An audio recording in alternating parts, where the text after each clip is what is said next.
శ్రీమాత్రే నమః. ఈరోజు క్షేత్ర దర్శనం గురించి చెప్పుకుందాం. క్ష అన్న పదం ఎప్పుడూ కూడా లయమునకు సంకేతం. క్షేత్ర అంటే రక్షణ.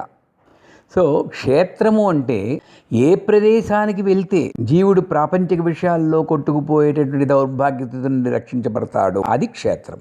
క్షేత్రంలో భగవంతుని నామం వినిపిస్తుంటే మంచి ఆలోచనలు వస్తాయి. అంచేది అక్కడ వాయుమండలం అంతా కూడా పవిత్రంగా ఉంటుంది. జీవుడు ప్రకృతి నుండి పోషింపబడుతున్నవాడు. ప్రకృతి నుండి ఎలాగైతే మనకి ఆ శక్తి అందుతుందో, వాయుమండలంలో నిక్షిప్తమైనటువంటి ఆ పవిత్ర భావంలో జీవుడు చరించినప్పుడు ఆ యొక్క పవిత్ర భావం యొక్క ఎఫెక్టు ఈ శరీరం మీద పడి మంచి చేస్తుంది. కానీ ఎప్పుడు మనం కానీ ఆ యొక్క శక్తిని ఉపయోగించుకోగలిగితే అది మనకి పరిపూర్ణమైనటువంటి మేలును చేకూరుస్తుంది. అంచేత క్షేత్రము అంటే నన్ను రక్షించేటటువంటి ప్రదేశం, నన్ను రక్షించేటటువంటి దేవత ఉన్నటువంటి ఇల్లు. శ్రీమాత్రే నమః.